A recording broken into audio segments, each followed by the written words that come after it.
Hello, नमस्ते, प्रणाम, हर हर महादेव। हम आप सबके भाई दीपक दीपांशु।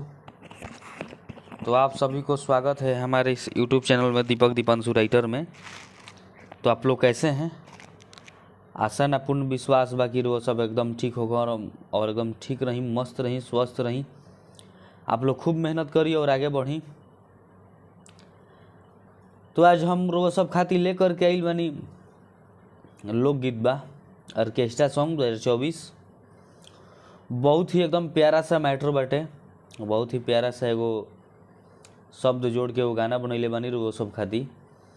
तो हमारा आशा ना पूर्ण विश्वास बा कि भैया वो सबके बहुत ही बेहद पसंद आई। लोकगीत ऑर्केस्ट्रा सॉन्ग 2024, तर्ज बा भैया के साली टुनटुन यादव, जौन अभी टुनटुन भैया के 2 महीना पहले गाना बाजत रहा लगन में, वही गाना पर हम वो सब खातिर एगो बहुत ही प्यारा सा गाना बनैले बानी। जौन गाना के बोल बा कि हमारे उ घर के बगल वाली हिय।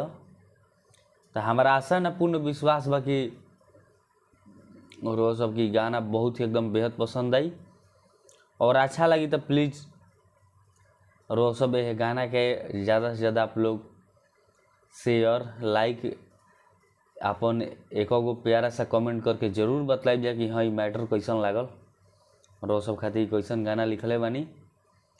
प्लीज़ वो सबसे ये आग्रह बा, विनती बा कि वो सब प्लीज़ अपने भाई के सपोर्ट में एक गो कमेंट जरूर करब जा।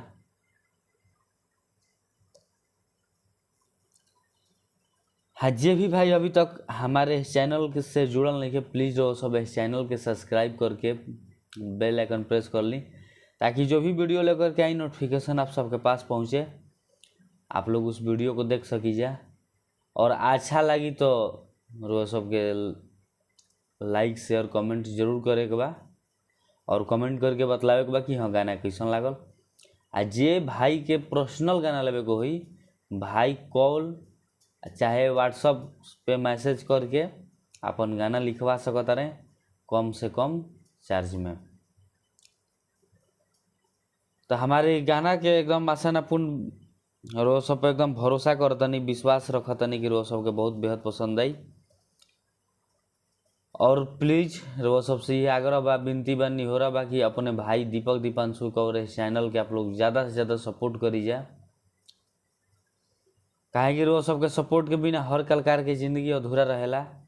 तो प्लीज़ वो सब अपने भाई के ज़रूर सपोर्ट करी जा। और जहाँ भी हमारा भैया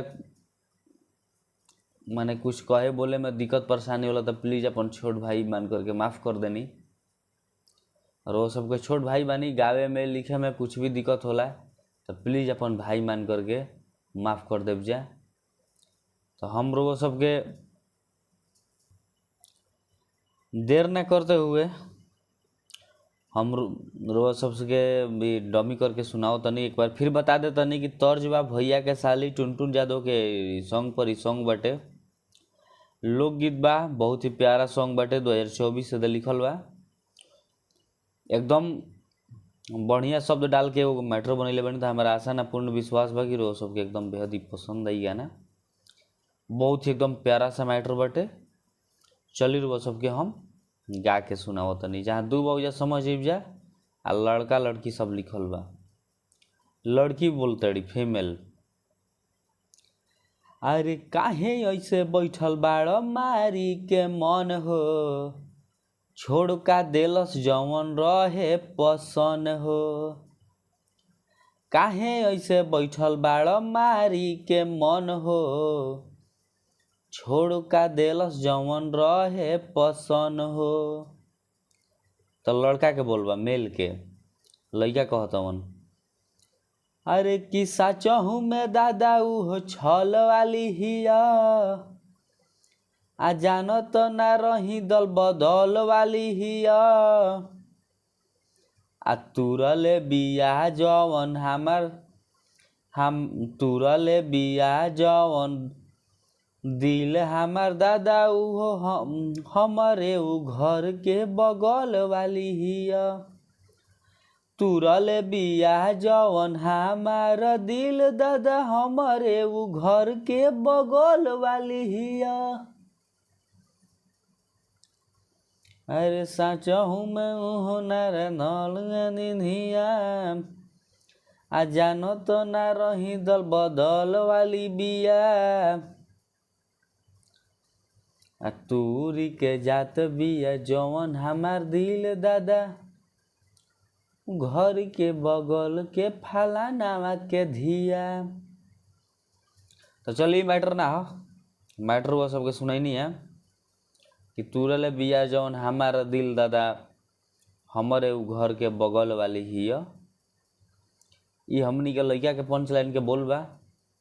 तो हमारा ऐसा ना पूर्ण विश्वास बा कि वो सबके कैसन मैटर लागल। इस चीज़ के भैया प्लीज़ रो सब माफ़ कर दे, बुरा मत बनब जाए। हमारे माइंड में कुछ आइल है ये सब में करा के गुनगुनाई नहीं है।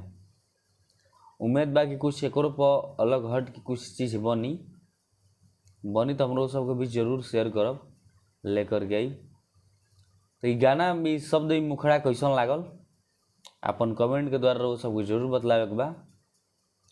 अच्छा लगी तो आप प्लीज़ और वह सबसे आगे अब विनती बा कि अपने भाई दीपक दीपांशु के और इस चैनल के आप सब ढेर सारा प्यार आशीर्वाद देहब जा। आ जे भी भाई का पर्सनल गाना लेवे के होई भाई कॉल व्हाट्सएप के जरिए संपर्क करके अपन गाना लिखवा सकता है कम से कम पैसा में। आई वीडियो अच्छा लागल होई, यदि अच्छा लगी वो सबके तो लाइक शेयर आ एक एक अपन प्यारा से कमेंट करके जरूर बतलाइए। चलिए नेक्स्ट सॉन्ग के लिए टाटा बाय बाय। जय हिंद, जय भारत, जय भोजपुरिया समाज, जय माँ सरस्वती।